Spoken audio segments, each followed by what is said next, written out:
one Hey, sec, I've got some lobby music on for anyone who happens to be waiting around on Twitch, so I'm gonna go turn that down a little.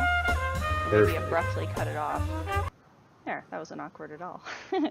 excellent. Yay! So for those of you who may be watching through Twitch, my name is Karina, and you are watching the GameDev Cafe. This is a little series that we do called Get to Know a Game Dev Live. So if you haven't already seen one of our videos, you can certainly check them out on Twitch at twitch.tv/GameDevCafe, or obviously on our YouTube channel, also GameDev Cafe. Today I'm really excited to bring you someone who not only has been, I guess, in the news recently, thanks to some of his PAX West exploits, but I actually had the chance to see his game Way of the Pacifist firsthand at the CNE Bit Bazaar this year. So I can vouch for not only my sort of interest in the game and sort of firsthand, experience with it, not so much as playing it, but seeing other people play it, but also for the enjoyment of others. A lot of people really, really love this game. And Jason, I'll sort of let you introduce yourself in a moment, but I just wanted to get that out on the table first, because it is something that I think, you and I were chatting a little bit about it just before we joined the live stream here. It's a game that does appeal to a lot of different people for a lot of different reasons. And it's sort of impressive given that, Household Games, which is your studio, has, sort of, I think, got a lot riding on this game. It's one of the first titles that you've put your title, your studio title out behind. So it's wonderful to get to talk to you at what I think is a pretty exciting time in your game dev life. Correct me if I'm wrong. No, that was perfect. I'm quite flattered. And yeah, no, exactly right. You got like all the major points, and it's exactly right. It is early in the company life cycle. We were just founded in early 2016. And yeah, this is our first title. This is Household Games' first title. So exactly, we are really excited. It's been quite an interesting development cycle. But now that we're at the point where we've gotten the opportunity in very recent months to let people play and let people experience it and get their take on what we're doing, it is the most exciting time in game development for us right now. Awesome. And it helps that I think that there's been a lot of positive responses to the game. So we'll get to Way of the Pacifist in a little bit, but you yourself are someone who I know quite well through Twitter. I know that you're fairly active on there, and you guys have done a great job promoting not just the game, but I think, some of the updates around the development process, which I've been privy to thanks to things that I'm interested in, like Game Dev Cafe content. So we've certainly been following along, and I know a little bit about you because of that. But if you don't mind, why don't you introduce yourself in terms of your role as a game developer? What do you sort of call yourself in terms of a title? And I guess maybe tell us a little bit about your studio as well, and sort of where your involvement there came from. Certainly. So yeah, my name is Jason Canam, and I'm the founder of Household Games. The title I'll use within the company is director. So I am the director of the company, but I just typically call myself the founder. Mm-hmm, mm-hmm. And really, for like my role in the company is I am the game director of the project Way of the Pacifist. And how I think of my role in the industry is really just as a creator. And being able to I really like to be a driving force behind creative visions, being a creative director. And so I founded the company with the goal of being able to kind of bring these visions to life. And so Household Games is the vessel through which I'm able to create and work with the amazing team that we have and with my company co-owners and kind of bring these visions to life. We like to create original content for PC, for consoles, and we're just trying to make games that really kind of bring something to the table that have a message behind them.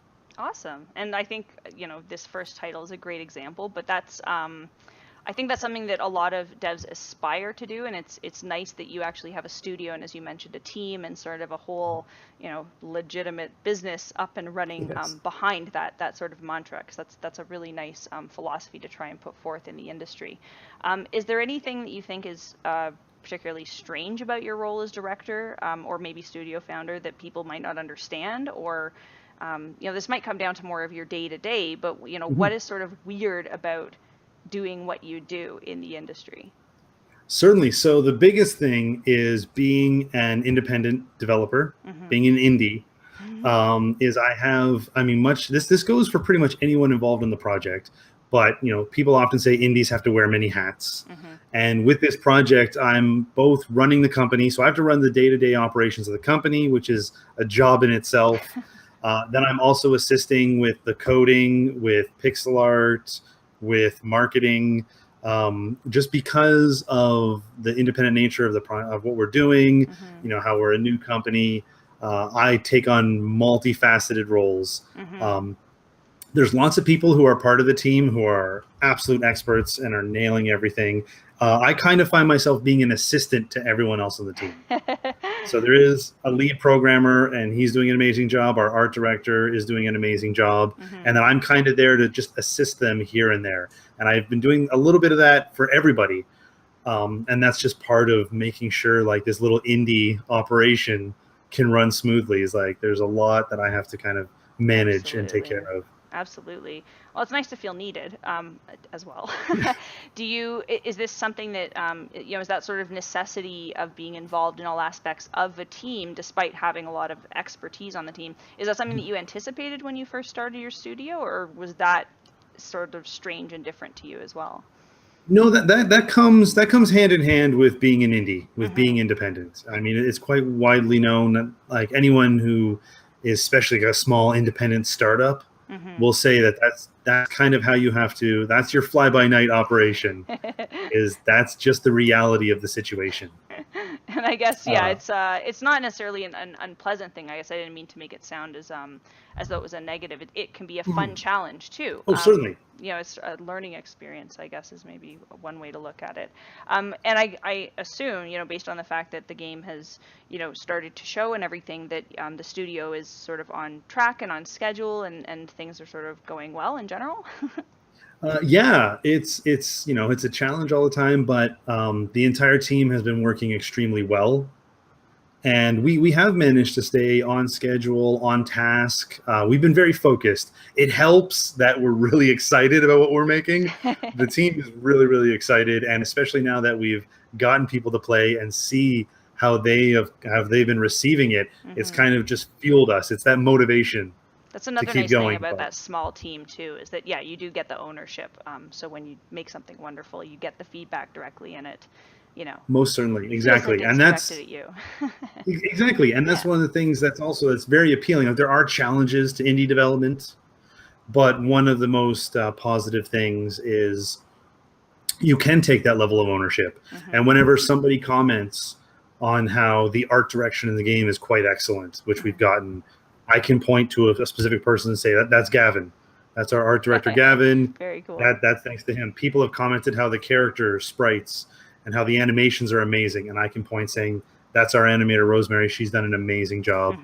Whether it's the music, whether it's how stable the game is or how well it runs, because the game runs at a constant 60 frames per second. Really proud to say. Very nice looking that's game. Technically, it's technically sound, and I can point to saying, you love the music, go talk to Ori. And I've given them shout outs on Twitter or anytime I'm in person, like, you love how well it's going, and just the fact that this whole ship is running as smoothly as it is. I'm like, you can thank Jeff for that. And individual members of the team deserve their own recognition, but each one of them has their own stamp. It really is a true collaboration. Absolutely. And I think it speaks to, yourself as someone who's been able to pull this team together and obviously, have everybody collaborating on something that they all enjoy. That doesn't always happen in studios. So it's actually a really good look, I think, for you guys moving forward, just from a consumer standpoint as well. Thank you. Now, I guess I have to ask, is this what you thought you would be doing when you were a kid? Did you have great aspirations to be a doctor? Maybe your parents thought you should be a lawyer. I'm always hesitant to ask, only because I find that a lot of independent developers were motivated by the fact that they weren't necessarily following that path at a young age. So I'd love to know, like, if this is something that you always aspired to do, how you kind of fell into this. How did that happen for you? Certainly. I'm absolutely a case. Anyone who knows me for a long time knows that since I was 4 years old, I wanted to make video games. I've been on this path my entire life. I'm doing exactly what I've always set out to do. I'm very happy to say. And that just goes back to the earliest games. I started playing games in the mid to early 80s. Nice time for games. I got my start. Yeah, I got my start on like Atari 2600 and Commodore 64. Nice. old school computer games. But for me, and why, and this actually relates to like things that have been happening recently in the industry. I really liked games. I thought they were interesting. Like I said, right from a very young age. Mm-hmm. But then the first time I played a game that let you build levels, okay, which there were old computer games. There was one of my favorite games about a little purple wizard who jumps around a castle. And there was a mode in that game that let you make your own castles, that let you make your own levels. You could draw in floors and ladders and ropes and put in spiders, and you got to build your own levels. And the first time I did that, I was like, "This is the greatest thing in the world. This is what I'm doing for the rest of my life." Agency, yeah, that's awesome. I guess you don't remember the name of that game? We can see if we can find it. Certainly, it was for the Commodore 64, and it was simply called Wizard. Oh, awesome. I blogged about it. It's one of my all-time favorite games. Oh, cool. One of the most important games to me. But it kind of how that's turned into how that translates to modern day. And one thing I like to tell people who want to get into games, or I think the best things is, like, in recent years, we've had things like Mario Maker. Mm-hmm. I think Mario Maker is the coolest thing ever. It's perfect. And it's absolutely the perfect like entryway game to get someone from playing games to making them. Mm-hmm. It's the perfect bridge. And as I grew up, that's always what I did. I loved building Doom levels. I loved building levels for Duke Nukem 3D in the 90s. Nice. And Unreal maps in the 2000s. The name of the blog I used to write for, I created, it was called I Heart Level Editors. Oh, cool. Because that's how I got my start. That's your jam. That's what motivated me. So, and I'm a big proponent of every time I buy a new game or I play a new game and it has customized content, I just go crazy. I love games that include level editors or mission editors. I think they're the coolest things, and I love building. Like I said, Mario Maker levels. I built dozens and dozens for Wii U. That's when awesome. I had it. I thought it was one of the best things. And then I got it for my 3DS, and I love when I'm just lying in bed at night, basically, and I'm right? Yeah. It's a perfect creative outlet, and I mean, Nintendo designed it so well. They make it so approachable. Yeah. But that's like, even way back in the day, 30 plus years ago, that's literally how I got my start. Is I thought games were pretty cool, but the first time a game told me, like, "Hey, you can try, you can do it.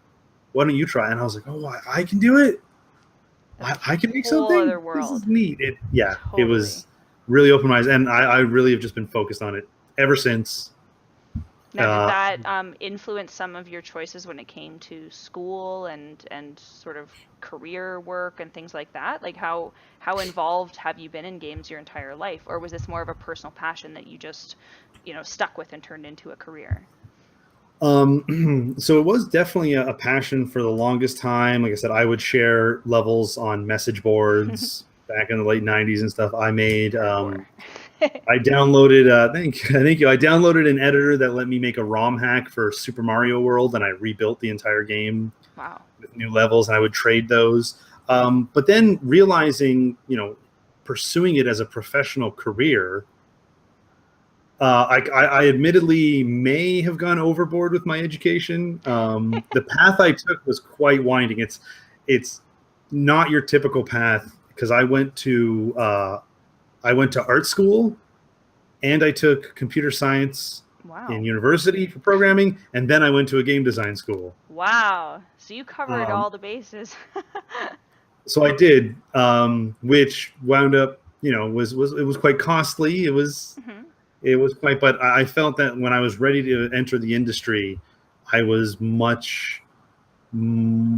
very well prepared. I could handle, like I said, I've always been able to handle some of the technical, some of the art, as well as have the design influences. I don't know if I would recommend someone do the same, perhaps. It worked out okay for me, but I found, actually, because a lot of people do ask me about what they should do if they're thinking about getting into the industry as a career. Yeah. And what I found, especially how much the industry has changed, how there's independent developers now, how the industry is more open than ever. I found that someone can take their specific passion or their specific talent and apply it to games. And I found that specializing works for most people. If you love to paint, if you love to draw, You can apply that to games. You can maybe develop a new art style no one's ever seen before. Yeah. If you're technically minded, I would say it's probably in your best interest to take computer engineering, computer science courses, become an expert programmer, and then create new algorithms and create new things to build on games. But anyone's passion. I'm a big proponent of anyone can make games. Anyone should be able to make games, and anyone can.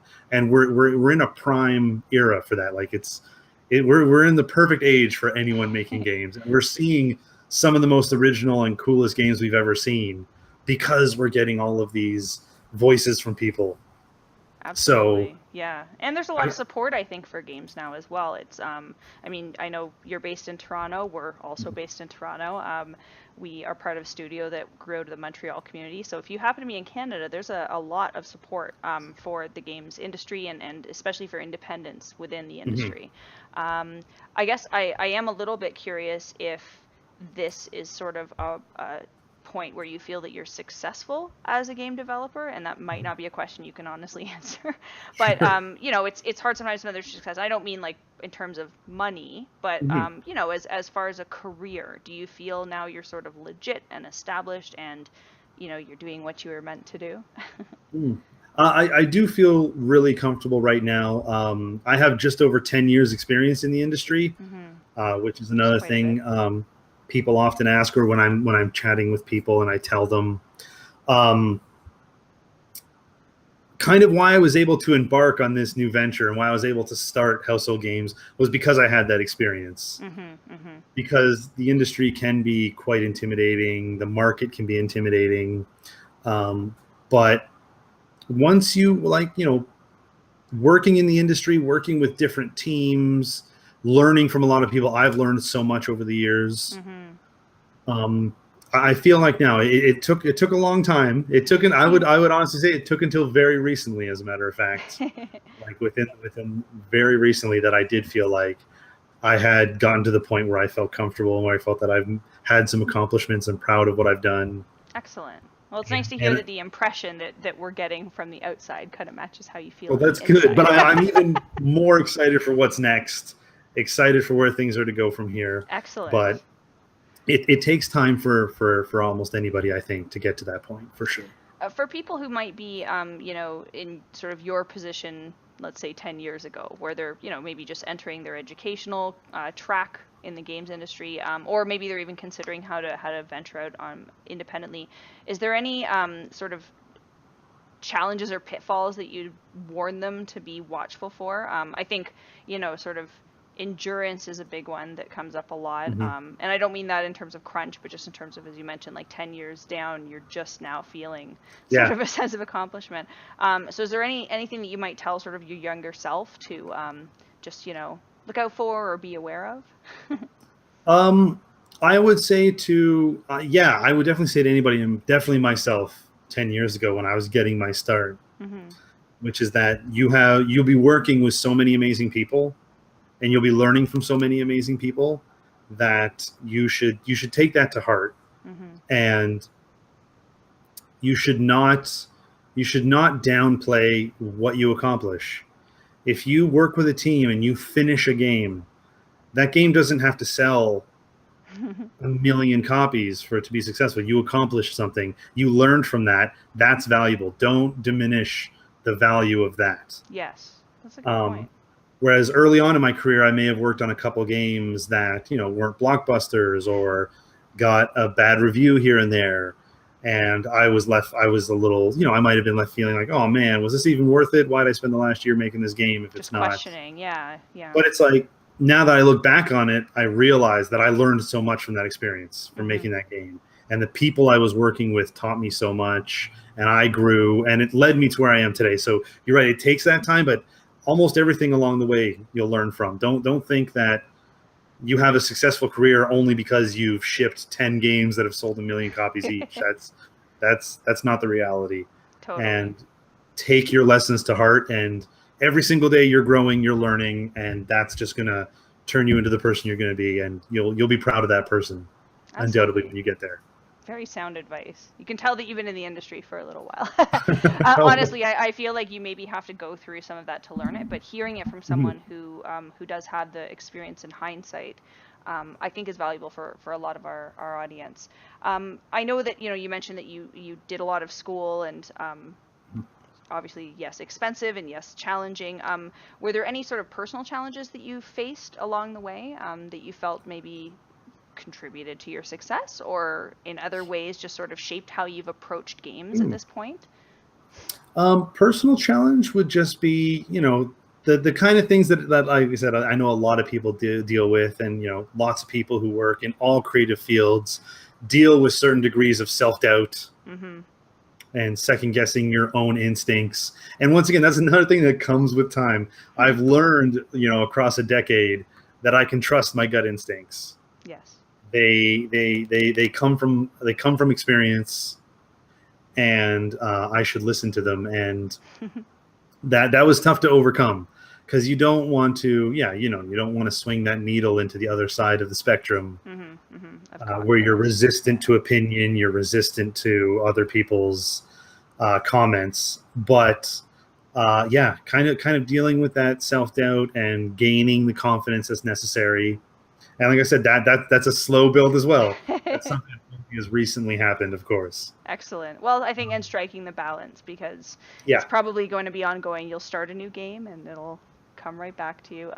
Let's talk a little bit about part of the cycle. Yeah, let's talk a little bit about Way of Pacifist, because I know that this is a game that you are, and we're talking about self-doubt and everything. This is a game that you're proud of. I think a lot of the reactions have been really positive. I know after PAX West, especially, a lot of the gaming, journalism outlets kind of got their hands on it. Kotaku, one of the best 5, number of others, Game Critics, obviously, which is great.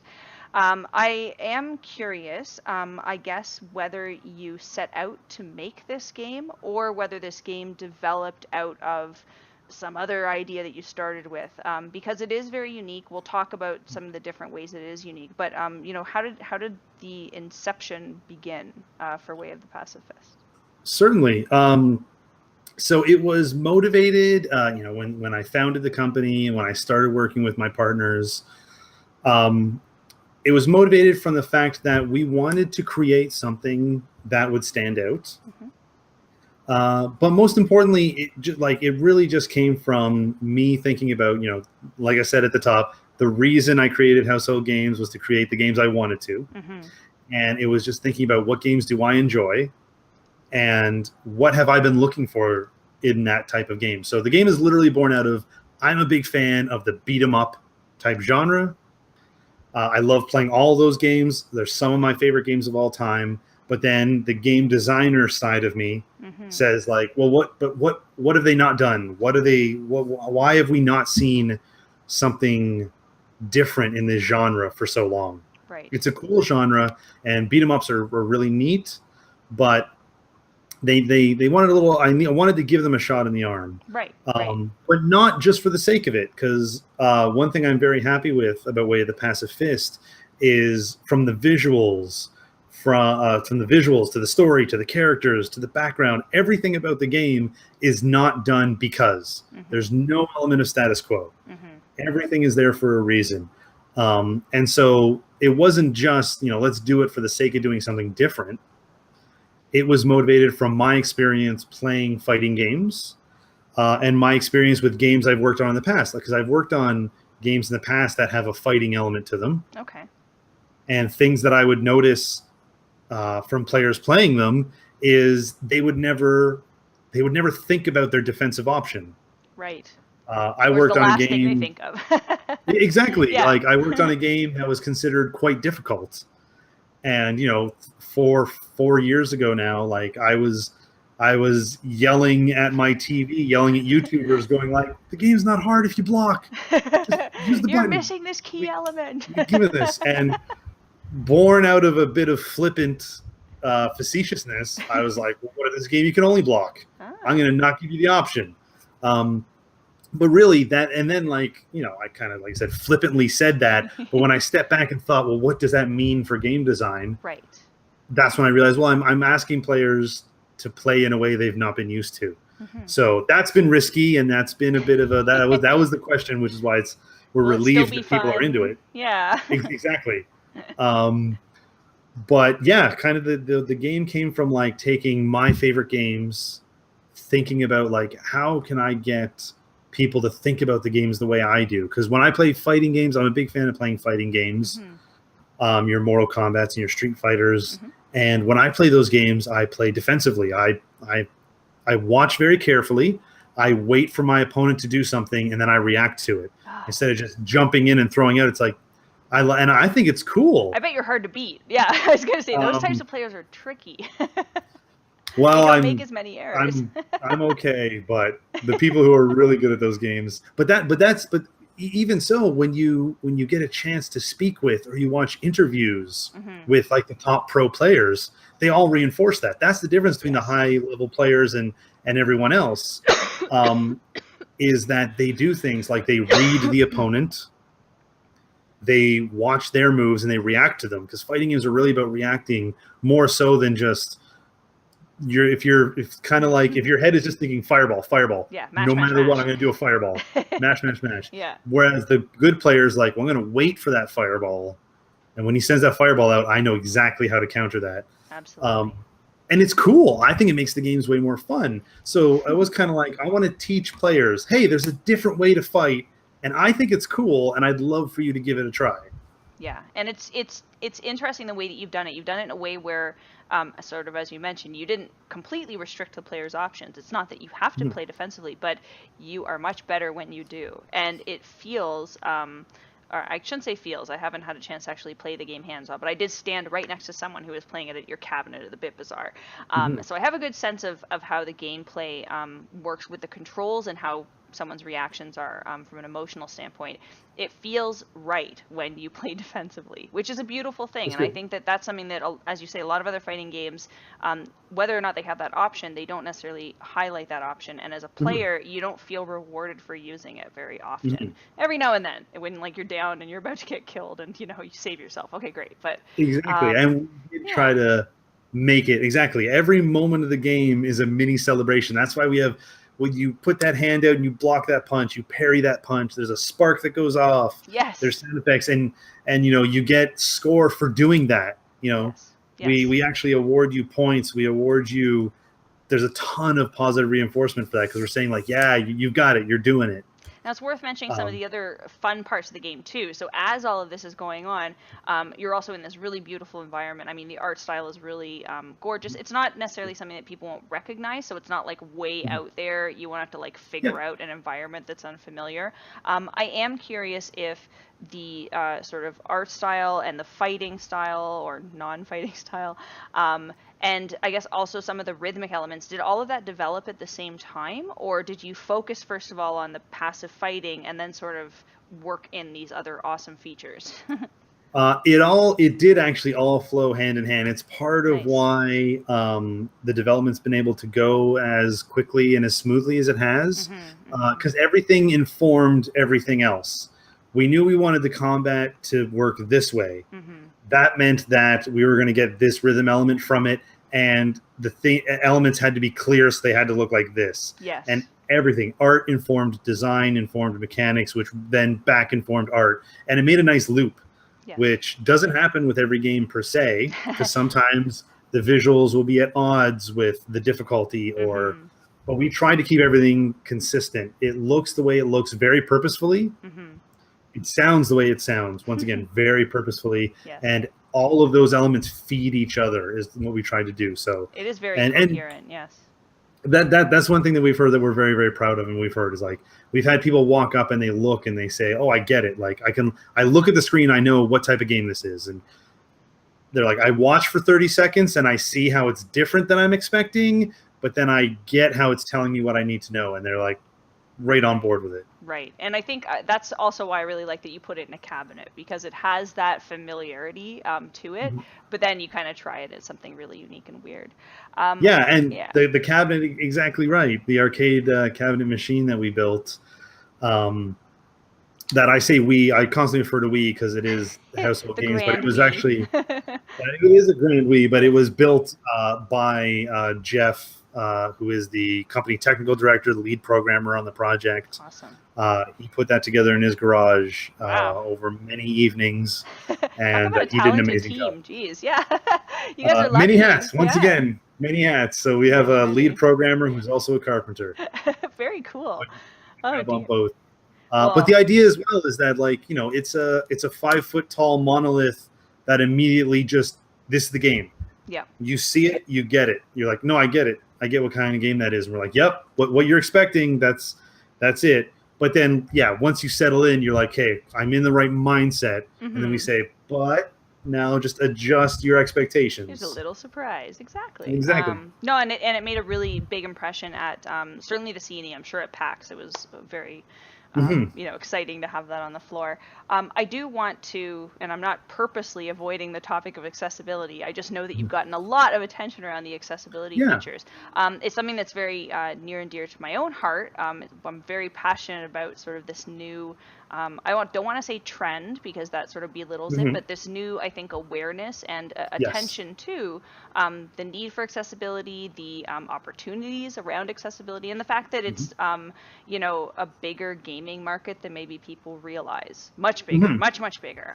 So I love that your game has sort of put this front and center. For people who haven't already read about this, and there's tons of great articles. I was reading, I guess it's your games industry. I'm just looking at my notes. Yeah, your games industry biz article, which was great and explained a lot of what we're talking about today. But I would like you to maybe explain how the accessibility features came into play. Like, what on earth made you want to make that such an important part of the game? Because you didn't have to, let's be honest.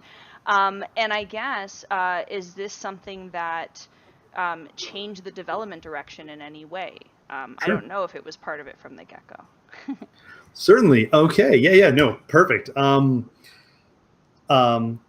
Basically, the fundamental kernel that started things was just the idea that, as like I said, I call myself a creator, and I like to create. One of my motivations is I just want to make sure as many people can play as possible, or that I feel comfortable and confident that we as a team have done everything we can. Right.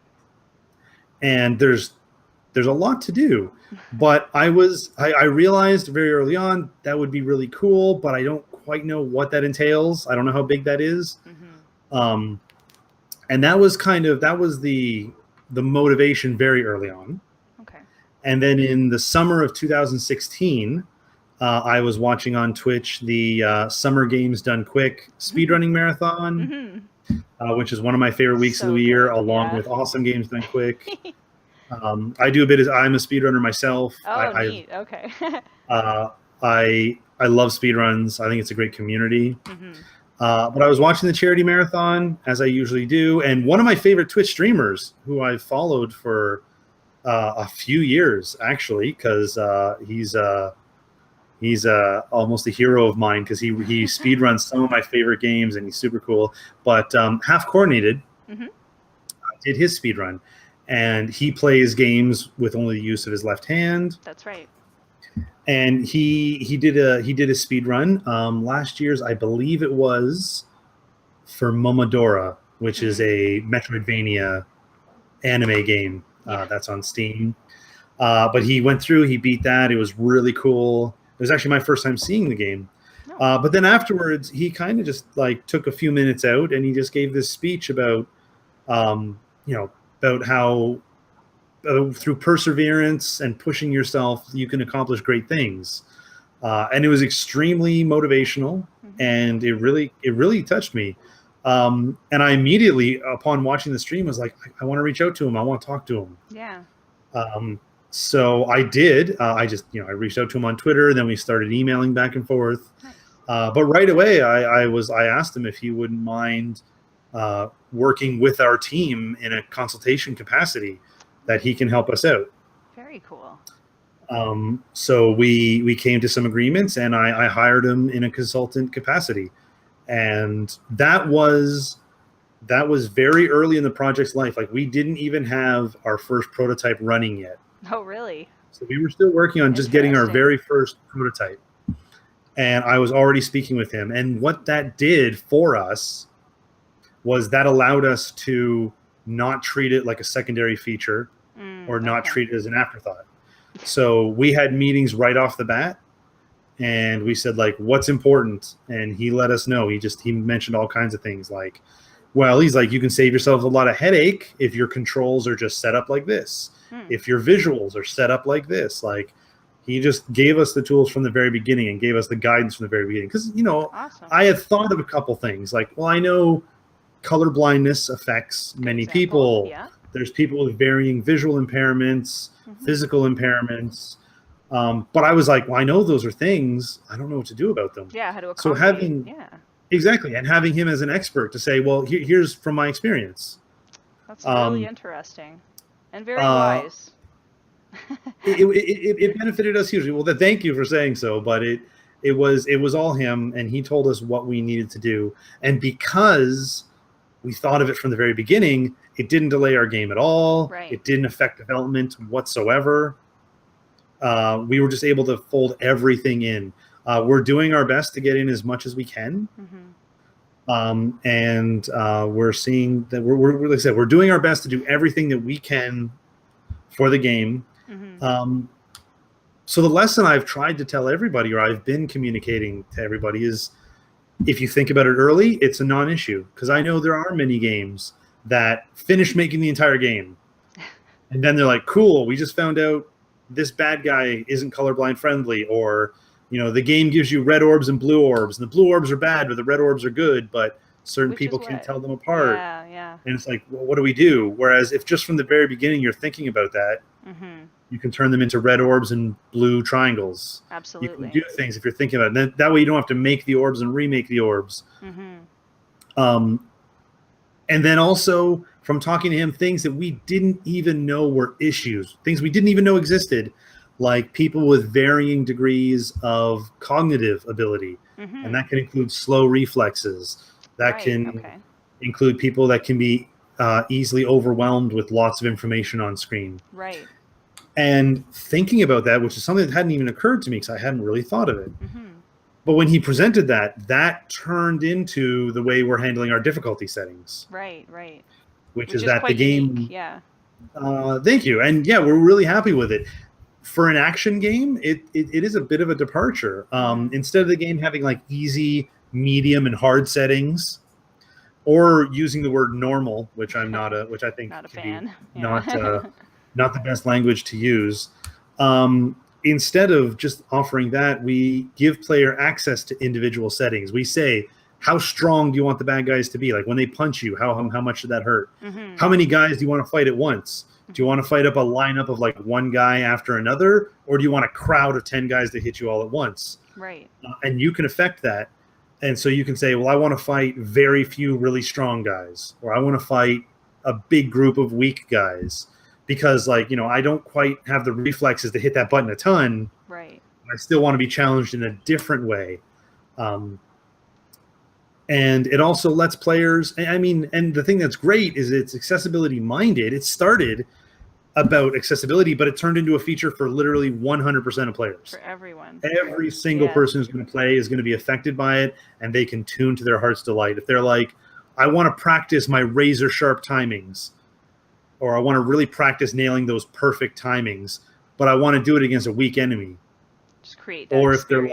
If they're like, I can do that. Because typically in a game, if you step it up to hard, it's kind of all or one. It's like, oh, you chose the hard mode? Well, now you're going to get 20 guys who are all stronger and have extra attacks. All or nothing, exactly. All or nothing, exactly. And kind of my inspiration for that was thinking back to music and rhythm games like Guitar Hero.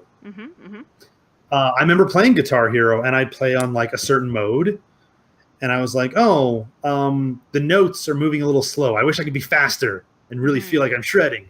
But when you push it up one level, they're like, it's faster, but we're throwing in the pinky finger. Right. And I'm like, well, no, can I do faster without pinky finger, or can I do pinky finger without being faster? Right. Like, and I'm like, and that's exactly what we're providing.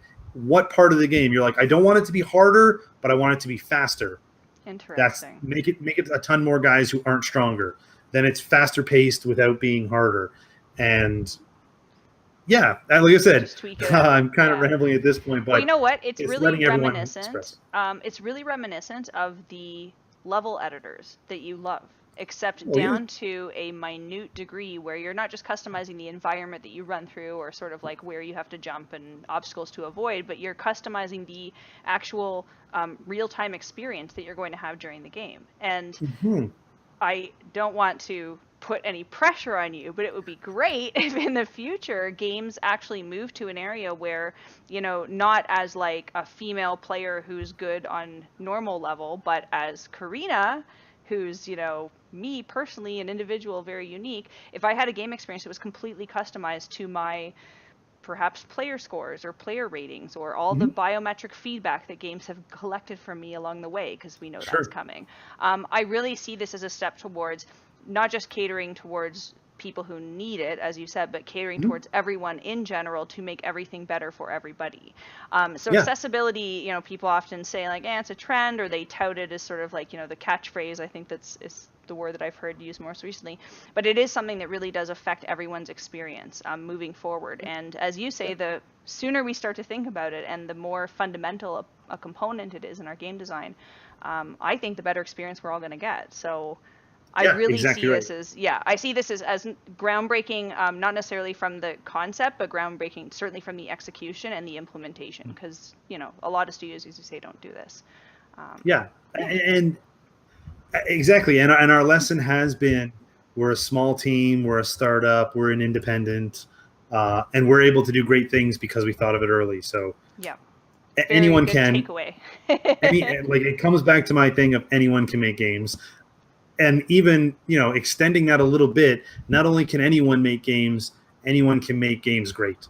Yes, absolutely. Very good. I guess, this is probably the best time to ask this question of you, but, who taught you to think this way about games? Or do you have any role models or other people in the industry who you feel sort of are, leading the way when it comes to this type of approach when it comes to game design? Certainly, I mean, I have quite a few ranging back over decades. Um, so some old school heroes of mine would be like the original id Software team, Hmm. developing Commander Keen games and into Doom Yep. as well. The book about the creation of the game Doom is one of my favorite books. There's so many good lessons in it. But John Romero, John Carmack, just like the way that they went through to make the game, but the way that they didn't accept any compromises, the way that they knew that they had to create what they wanted, and just what they went through is a huge motivator for me, because that's important to me. Is we're going to get this done, we're going to do it on our terms. It's not without its own challenges, of which there are many, but like we're going to get this done. We're going to be punk rock, and we're going to get this done.